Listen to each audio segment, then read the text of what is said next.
সংখ্যালঘু অধ্যুষিত অঞ্চলত বিজেপিৰ নিৰ্বাচনী ৰণতংকা ভাৰতীয় জনতা পাৰ্টি গোবৰ্ধনা মণ্ডলৰ উদ্যোগত কটেজৰ গাইবন্ধাত আয়োজিত নিৰ্বাচনী সভাত উপস্থিত কেবিনেট মন্ত্ৰী ৰঞ্জিত কুমাৰ দাস। কেন্দ্ৰীয় মন্ত্ৰী ৰঞ্জিত কুমাৰ দাসৰ নিৰ্বাচনী প্ৰচাৰ। বগৰীগুৰি জিলা পৰিষদৰ প্ৰাৰ্থী তেছলিমা নাছৰিন আৰু গোবৰ্ধনা আঞ্চলিক পঞ্চায়তৰ প্ৰাৰ্থী উৎপলা দাসৰ হৈ নিৰ্বাচনী প্ৰচাৰ মন্ত্ৰীগৰাকীৰ। আজি প্ৰথম পৰ্যায়ৰ নিৰ্বাচনৰ পিছতে অহা 7 তাৰিখে অনুষ্ঠিত হ'ব দ্বিতীয় পৰ্যায়ৰ নিৰ্বাচন। তুলনামূলকভাৱে শাসকীয় দলৰ প্ৰচাৰ তুংগত যদিও বিজেপিৰ দলে কোনো কাৰণতেই সুযোগ দিব খোজা নাই বিৰোধীক। সেইবাবে মন্ত্ৰী বিধায়কৰ প্ৰচাৰ তুংগত দেখা গৈছে। বিশেষকৈ এইবাৰ অঞ্চলত CPMৰ যিহেতু দুৰ্গ আছিল, সেই অঞ্চলত জয়ন্ত মল্লবৰুৱা, ৰঞ্জিত দাসকে আদি কৰি নেতাসকলক দেখা গৈছে পঞ্চায়তে। বৰপেটা জিলা বিজেপিৰ সভাপতি মহেন্দ্ৰ দাসৰ নেতৃত্বত আজি কাটাজৰৰ গাইবন্ধা অঞ্চলত নিৰ্বাচনী প্ৰচাৰ সভাত উপস্থিত হয় মন্ত্ৰী ৰঞ্জিত কুমাৰ দাস। বৰপেটা জিলা পৰিষদৰ আমাৰ যি বগৰীগুৰি জিলা পৰিষদ তাৰ আমি যিহেতু এটা সংখ্যালঘু অধ্যুষিত অঞ্চল আৰু এনেকুৱাকৈ শিলদল ভাঙি মই যিহেতু 10 বছৰ ইয়াৰে বিধায়ক আছিলোঁ, শিলদল ভাঙি এনেকুৱাকৈ সংখ্যালঘু ৰাইজে আগুৱাই অহা দেখা নাই। গাইবন্ধা অঞ্চলত প্ৰথমবাৰৰ কাৰণে বিজেপিৰ আজি 5 সহস্ৰাধিক মানুহৰ সভা হৈছে। মই আশা ৰাখিছোঁ যে এই বগৰীগুৰি পঞ্চায়তটো জয়লাভ কৰিব আৰু মই আজি ঘোষণা কৰিলোঁ নিশ্চিত ওপৰত আগন্তুক দিনত আমাৰ বৰপেটা যিটো জিলা পৰিষদটো ভাৰতীয় জনতা পাৰ্টি আৰু অসম গণ পৰিষদৰ নেতৃত্বত ইতিমধ্যে গঠন হ'ব। কাৰণ আমি নিশ্চিত এইকাৰণে পাইছোঁ যে বহু ঠাইৰ পৰা যদিও বিৰোধীৰ পৰা নিৰ্বাচনত অংশগ্ৰহণ কৰিছে বতৰণি পাৰ হোৱাৰ বাবে, কিন্তু বহু সংখ্যকে ইতিমধ্যে আমাৰ লগত যোগাযোগ কৰিছে। নিৰ্বাচিত হোৱাৰ পিছত আমাৰ নেতৃত্বতে ভাৰতীয় জনতা পাৰ্টিৰ অসম গণ পৰিষদৰ নেতৃত্বতে আগন্তুক দিনত বৰপেটা জিলা পৰিষদখন হ'ব। কিন্তু আমি আশা ৰাখিছোঁ যে আমাৰ বগৰীগুৰিটোত আমি হায়াৰত আনিব খোজা নাই।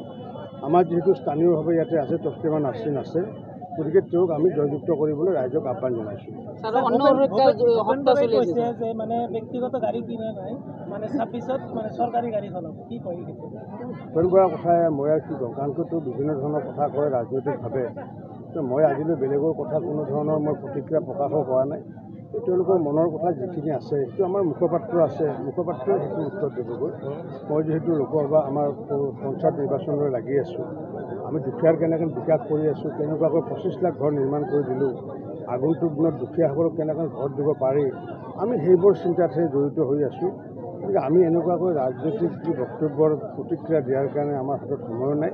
আমি দুখীয়াৰ উন্নয়ন কৰি আছোঁ, মহিলাৰ উন্নয়ন কৰি আছোঁ, কৃষকৰ উন্নয়ন কৰি আছোঁ আৰু কেনেকৈ উন্নয়ন কৰি আছোঁ এইটো কথা ৰাইজে গম পাইছে বাবে আজি 5 সহস্ৰাধিক ৰাইজে আহি পেলাই ইয়াতে সভাত অংশগ্ৰহণ কৰিছে। সংখ্যালঘুৰ জনপ্ৰিয়তা বাঢ়িছে বিজেপিৰ, কি কয়?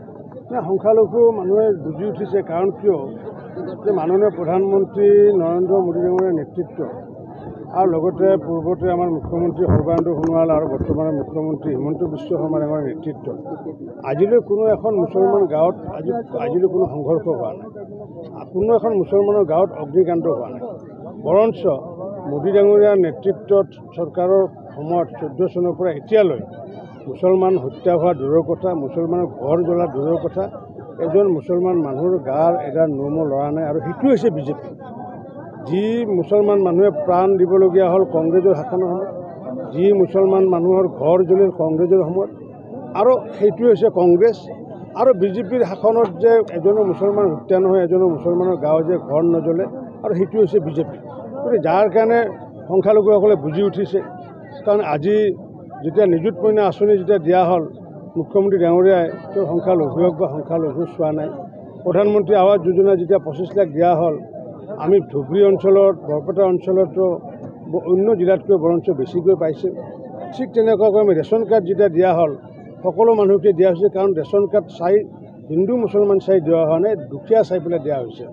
গতিকে দুখীয়াৰ যিটো মানদণ্ড, যিটো মাপকাঠি, সেই মাপকাঠিৰ আধাৰত আমি যিহেতু কাম কৰি আছোঁ। কাৰণ ভাৰতীয় জনতা পাৰ্টীয়ে শাসনত ক্ষমতাৰ বাবে নাহে, ভাৰতীয় জনতা পাৰ্টীয়ে শাসনত আহে সেৱাৰ বাবে। গতিকে এই কথাখিনি ধৰ্মীয় সংখ্যালঘু মানুহে বুজি উঠাৰ কাৰণে আজি হিলদল দি আগুৱাই আহিছে, যাৰ কাৰণে আজি এনেকুৱা এটা পৰিৱেশ আহিছে। সকলোকে মই আন্তৰিক ধন্যবাদ জনাইছোঁ। এই পৰিৱেশৰ লগত যাতে সংগতি ৰাখি যাতে 7 তাৰিখেও যাতে সংখ্যালঘু সমাজে যাতে ভাৰতীয় জনতা পাৰ্টীৰ অসম গণ পৰিষদৰ পক্ষত ভোট প্ৰদান কৰে আহ্বান জনাইছোঁ। আৰু নকৰিলেও নাই, যদি নকৰেও তেতিয়া মই ক'বলগীয়া একো নাই। কাৰণ কিয় এতিয়া ধুবুৰী অঞ্চলতে হওক বা মানকাছাৰ অঞ্চলত আমাৰতো নায়েই তাতে একো।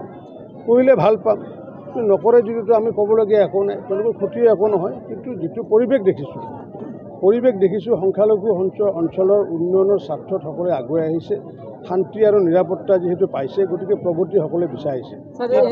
ৰেচন কাৰ্ডত স্যাৰ দালি চাউল এইবিলাক শ্ৰেণীৰ কথা কেতিয়াৰ পৰা আমিতো চাওক, আমি যিহেতু দুখীয়াৰ কল্যাণৰ কথা কৈ আহিছোঁ, আমি যে প্ৰথম আমি প্ৰায় 12 লাখ ডুপ্লিকেট ৰেচন কাৰ্ড বাতিল কৰি আমি প্ৰায় 62 লাখ মানুহক নতুনকৈ ৰেচন কাৰ্ডত সন্নিৱিষ্ট কৰিছোঁ।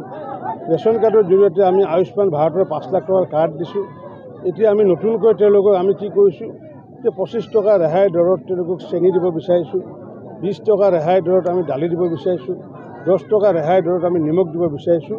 আৰু এই যিটো সুবিধা, এই সুবিধাটো অক্টোবৰ মাহৰ পৰা 1 অক্টোবৰ তাৰিখৰ পৰা আৰম্ভ হ'বগৈ।